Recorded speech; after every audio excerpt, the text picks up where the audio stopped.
चलिए, good morning बाबू लोग। आप सब कैसे हैं? उम्मीद करते हैं आप लोग सब अच्छे होंगे और मन लगा करके पढ़ाई कर रहे होंगे। और कम रील्स देखा कीजिए, आप लोग बहुत ज्यादा रील्स देखते हैं, ठीक है ना?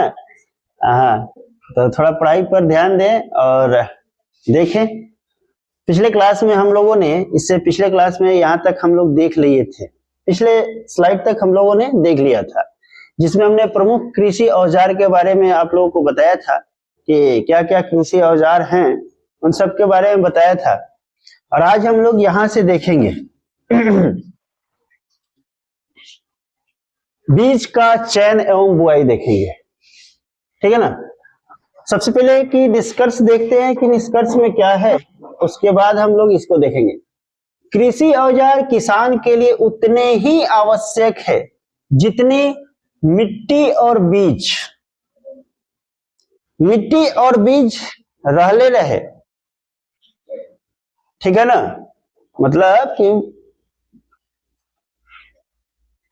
बीज उस जितना है वो सब रहे, खेत रहबे ना करे तो कहाँ बोएगा? माथा पर बोएगा का? आके छत पर ले जाके बोलेगा, मिट्टी गिरा करके है। तो वही बात है, मिट्टी और बीज होना आवश्यक है।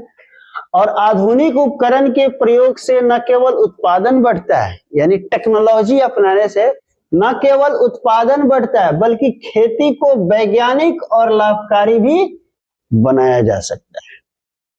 बात तो इन्हें सही कहा कि टेक्नोलॉजी से न कि केवल उत्पादन बढ़ता है, एक चीज और होता है, टेक्नोलॉजी बढ़ेगा तो क्या होगा कि श्रमिकों का मतलब कि ये घट जाएगा। पहले के जमाने में क्या होता था कि हल से खेत जुताता था और कोन कान कोड़ने के लिए एक मतलब कि जाना मजदूरा को रखा जाता था, श्रमिक को रखा जाता था। जैसे कि ये मान लीजिए कि आपका खेत हुआ करता था, ठीक है? तो ट्रैक्टर जब फार लगाएगा यहां से तो ऐसे जाएगा, फिर ऐसे आएगा, फिर ऐसे जाएगा, फिर ऐसे आएगा, फिर ऐसे आएगा।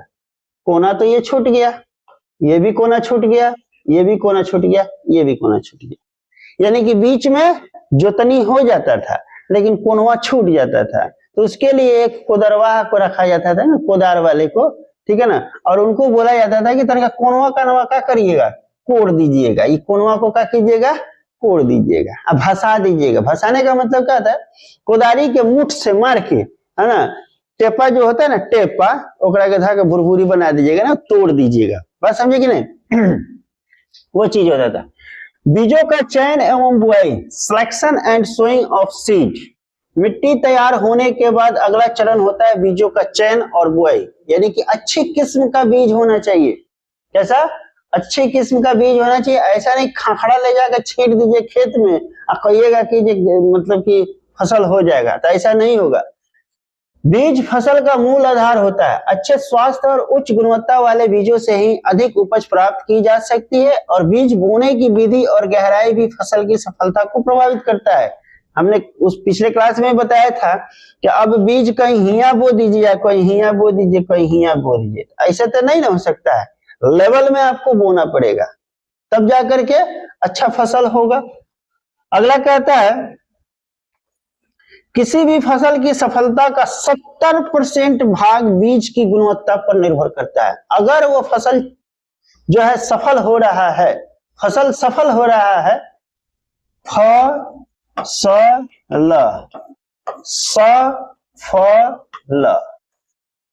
को आगे, फ को उधर, अल्लाह को उधर, फसल सफल, बात दोनों एक ही है। अगर सफल कर रहा है यानी कि, तो इसलिए बीज चयन कृषि का अत्यंत महत्वपूर्ण चरण है। यानी कि बीजों का चयन करना है। बीज ठीक होगा तो फसल बढ़िया होगा, बीज ठीक नहीं होगा तो फसल बढ़िया नहीं होगा, ठीक है?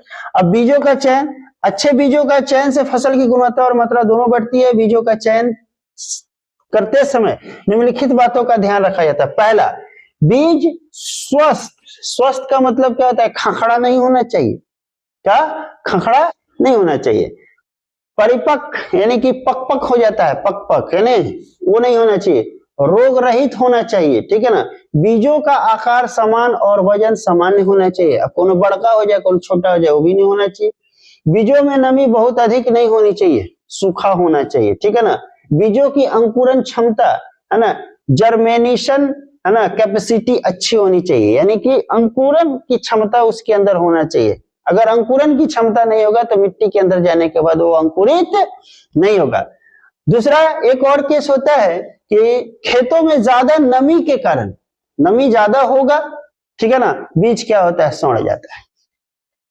आप देखिएगा धान जब बोया जाता है तो अगर मिट्टी में हाल होता है ना, हाल जैसे कि मिट्टी को पलटने के बाद मिट्टी में नीचे नमी दिखता है तो उसी पे क्या करते हैं किसान, बो देते हैं।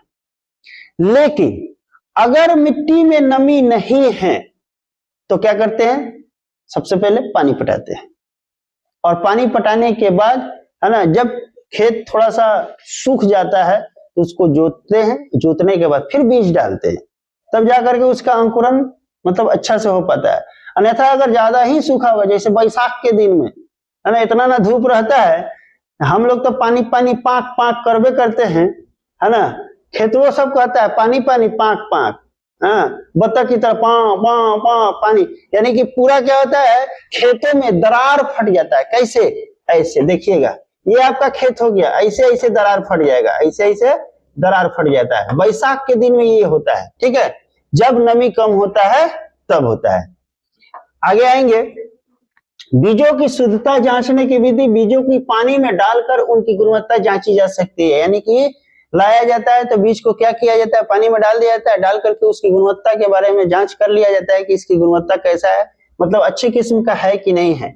एक पात्र में पानी भरे और उसमें बीज डाले, जो बीज नीचे बैठ जाते हैं, जो बीज पानी के अंदर उसके पात्र में, जैसे कि ये मान लीजिए कि ये बाल्टी हो गया, इसमें हम बीज डाल दिए, क्या डाल दिए, बीज डाल दिए, ये पानी है, ठीक है। अब ये सारा इसमें जो है ना बीज, ये वाला बीज है, मान लीजिए कि ये सब धान का बीज है, ठीक है ना, क्या हुआ, ये सब का सब धान का बीज है। अब इसमें हम डाल दिए, ठीक है। कुछ धान का बीज जो है ना इसके नीचे में आकर के क्या होगा, बैठ गया, मतलब ये बैठ गया, ये आपका अच्छी बीज है। जो नहीं बचा, मतलब जो नहीं बैठा वो क्या है, खखड़ा है, खखड़ा हल्का है ना, वो नहीं बैठा मतलब कि उसमें गुणवत्ता नहीं है, वो अच्छी बीज नहीं है, उसको छान करके फेंक दिया जाए। जो बीज ऊपर तैरते हुए हल्के और अनुपयोगी होते हैं, अनुपयोगी का मतलब जिसका कोई उपयोग नहीं होता है। अब आता है बुआई, सोइंग ऑफ सीड, बीजों का चयन करने के बाद उन्हें उचित विधि से मिट्टी में बोया जाता है, बुआई कहा जाता है। सही बुआई से पौधों को उचित दूरी, प्रकाश, जल और पोषण मिलता है ना। बुआई की क्या विधि होती है, हाथ से बुआई होता है, बीजों ड्रिल द्वारा होता है, रोपाई द्वारा है। रोपाई द्वारा क्या होता है, धान का होता है खेती, है ना, रोपण विधि, पहले तो हम लोग उसको छींटते हैं खेत में और उससे बिया तैयार कर लेते हैं। बिया तैयार करने के बाद क्या, खेत मसौहनी करते हैं, पानी पटाते हैं, पानी पटा करके हमारी माताएं बहनें क्या करते हैं, ऐसे ऐसे डोबती है। हाथ से समान रूप से खेत में फैलाए जाते हैं। ट्रैक्टर या उपकरण की सहायता से बीज समान गहराई और दूरी पर बोए जाते हैं और पहले पौधे तैयार किए जाते हैं। किसमें, हाथ से, ये रोपण विधि में पहले पौधे तैयार किए जाते हैं और फिर उन्हें खेत में रोपा जाता है, डोभा जाता है। रोपा मतलब कि डोभा जाता है, ठीक है ना। जैसे कि धान, गेहूं, मक्का, सोयाबीन, धान, गन्ना, ये सबको क्या किया जाता है, रोपा जाता है। बीज तैयार कर लेते हैं, फिर उसके बाद क्या करते हैं, उसको रोप देते हैं। अगला है सही बुआई के लाभ, पौधों को उचित दूरी और पोषक तत्व मिलते हैं, खरपतवार की वृद्धि नियंत्रित रहती है, जल और खाद की बर्बादी नहीं होती है, फसल की पैदावार अधिक होती है। अगला निष्कर्ष निकलता है, स्वस्थ बीजों का चयन और उचित बुआई विधि अपनाना कृषि का सबसे महत्वपूर्ण भाग होता है और सही बीज और सही गहराई पर बुआई से फसल स्वस्थ और क्या होते हैं, अधिक उत्पादित होते हैं, नहीं उत्पादक होते, उत्पादन अधिक होता है, ठीक है। अब आता है सीड ड्रिल, क्या आता है, सीड ड्रिल, यानी कि बीजों को, सीड ड्रिल एक आधुनिक कृषि उपकरण है जिसका उपयोग बीजों को मिट्टी में समान दूरी और समान गहराई पर बोने के लिए किया जाता है। मतलब कि ऐसा इस प्रकार का एगो नुकीली होता है, इसमें से बीज क्या होता है, गिरते रहता है और ये मतलब कि अपने अपने समान दूरी पर इसको क्या करता है, समान दूरी और समान गहराई पर क्या करता है, बीज को डालते जाता है। इसे बीजों की पंक्तिबद्ध बुआई होती है और अंकुरन बेहतर होता है, यानी कि जब समान दूरी पर रहेगा तो अंकुरन क्या होगा, बेहतर होगा और बीजों की बर्बादी कम होती है, यानी कि बीज इधर उधर बर्बाद नहीं होता है। सीड ड्रिल का आविष्कार किसानों के श्रम और समय की बचत के लिए हुआ। यह पारंपरिक हाथ से बुआई की तुलना में अधिक सटीक और प्रभावी है, ठीक है ना।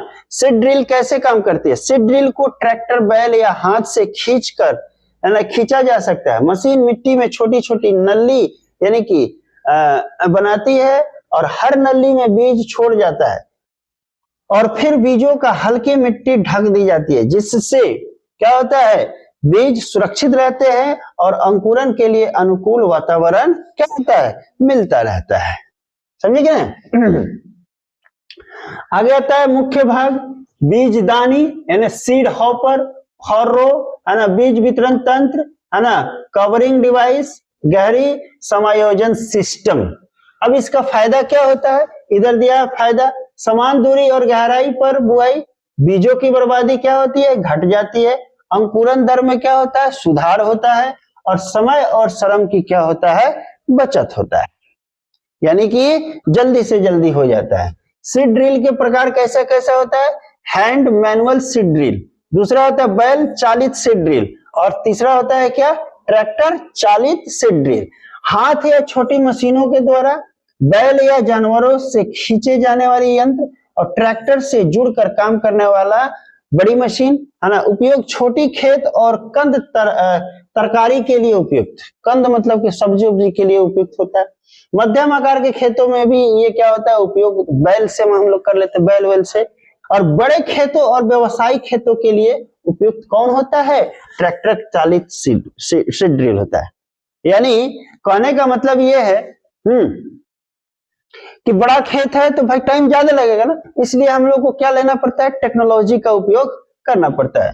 अब उपयोग के लिए सुझाव, बेस्ट ऑफ ये सीड ड्रिल का प्रयोग करने से पहले बीजों को शुद्ध और सुखा ले, गहराई और बीज दर है ना मशीन पर सही सेट करे, मशीन के बीज मीटरिंग हिस्से की नियमित जांच और सफाई करे। हर मतलब यहाँ पे हर्द लिखा गया, हर होगा ना, हर बीजों है ना तथा छोटे बीजों के अनुसार हपर और मीटरिंग सेट बदले, नियमित रूप से मैंने तेल चेक और मशीन की मरम्मत करे ताकि संचालन सटीक रहे। मतलब ये कह रहा है कि एक सुझाव दे रहा है कि भाई ये चीजें कर ले ताकि आपकी खेती अच्छी से। लेकिन आज के डेट में आप बताइए कौन इतना करता है, कौन करता है क्या, नहीं करता है। इतना अगर स्ट्रॉन्ग किसान के ऊपर हमारे माननीय प्रधानमंत्री श्री नरेंद्र मोदी जी ध्यान दिए रहते तो किसान आगे नहीं जाता, तो किसान को तो ऐसा ही मतलब धसा दिए, ठीक है ना। इतना सारा मतलब सिस्टम दिए रहते तो बहुत आगे बढ़ता। आगे कहता है फसल उत्पादन मतलब यहाँ इसका सीड ड्रिल आधुनिक खेतों में एक महत्वपूर्ण उपकरण है। यह बीजों को सुरक्षित, सटीक और आर्थिक तरीके से बुआई करने में सहायक है, जिससे फसलों के पैदावार और गुणवत्ता दोनों बेहतर होती है। अगला आता है खाद और उर्वरक। फसलों को अच्छी वृद्धि के लिए पौधों को क्या देना होता है, नाइट्रोजन और क्या, फास्फोरस और क्या, पोटेशियम जैसे कि पोषक तत्वों की आवश्यकता होती है। इन पोषक तत्वों की पूर्ति कहां से होता है, खाद, और कहां से होता है, उर्वरक यानी कि फर्टिलाइजर के माध्यम से की जाती है। खाद और उर्वरक का मिलना है ना, मिट्टी में खाद और उर्वरक मिलाना बहुत आवश्यक होता है, क्योंकि फसलें पोषक तत्वों का उपयोग करके मिट्टी को पोषक तत्वों से रहित कर देती है, मतलब कि उससे वंचित कर देती है। और इस कमी को पूरा करने के लिए खेतों में क्या करते हैं हम लोग, जैविक और रासायनिक खाद को क्या करते हैं, उर्वरक को मिलाते हैं। फसल काटने के बाद मिट्टी की उपजाऊ शक्ति क्या होती है, पहले भी बताया था कि फसल काटने के बाद मिट्टी की उपजाऊ शक्ति खत्म हो। अब उसी प्रकार से खेत का भी है ना, खाली बोते रहे काटते रहे, पता चलेगा कि ओकरा उर्वरा शक्ति खत्म। अब हम सवेरे से लगातार बोल रहे हैं का हमारा शक्ति खत्म नहीं हो रहा है, हो ही रहा है, लेकिन हम लोग क्या रीजेनरेटर हैं, फिर से रीजेनरेट होते रह रहा है। शक्ति क्या हो रहा है, रीजनरेट होते रह रहा है, ठीक है ना, ताकि मिट्टी फिर से पोषक तत्वों से भरपूर हो सके। एक स्लाइड और देखते हैं। फसल काटने के बाद मिट्टी की उपजाऊ शक्ति कम हो जाती है, इसलिए अगली फसल से पहले मिट्टी में खाद या उर्वरक मिलाना क्या होता है, अति आवश्यक होता है, ताकि मिट्टी फिर से पोषक तत्वों से भरपूर हो सके। खाद एक प्राकृतिक पदार्थ है जो पशुओं के मल मूत्र, सूखी पत्तियों और पौधे के अवशेषों के सड़ने से बनता है। यह मिट्टी के भौतिक संरचना को सुधारता है और उसमें जैविक पदार्थ यानी कि ऑर्गेनिक मैटर बढ़ाता है। आज जो है हम लोग के बिहार में सबसे ज्यादा अगर खाद यूज हो रहा है ना, तो हम लोग के बिहार में हो रहा है सबसे ज्यादा। बात समझे? आप चले जाइए इधर सिक्किम उक्किम साइड में चले जाइए, उधर सब जो खेती होता है ना, ऑर्गेनिक खेती होता है, यानी कि मल मूत्र से जो होता है ना, खाद वाद से ना, उससे खेती होता है। हाँ, गोबर वोबर से होता है। हमने यहाँ खाली खादे डलाता है, उर्वरक डलाता है, डीएपी डलाता है, पोटास डलाता है, जिंक डलाता है, ये सब डलाता है, ठीक है ना। और उधर का जो टेस्ट होता है ना साग सब्जी का, उसका अलग ही होता है। आगे देखेंगे खाद के प्रकार। गोबर की खाद होता है, कंपोस्ट होता है, हरी खाद होता है, उर्वरक फर्टिलाइजर। उर्वरक एक रासायनिक पदार्थ होता है जिनमें पौधे के लिए आवश्यक पोषक तत्व जैसे नाइट्रोजन, फास्फोरस और पोटेशियम निर्धारित अनुपात में पाए जाते हैं। ये तुरंत मिट्टी में घुलकर पौधे के पोषण देते हैं। उदाहरण के लिए है ना, हम लोग क्या जो यूज होता है, क्या क्या यूज होता है, यूरिया होता है, डीएपी होता है और एनपीके मिश्रण होता है, ठीक है ना। ये सारे चीजें हम लोग क्या यूज में आता है। इसी के साथ इस क्लास को हम यहीं पे स्टॉप करते हैं, यानी खत्म करते हैं। मिलते हैं अगले क्लास में। जय हिंद, जय भारत, बाय बाय।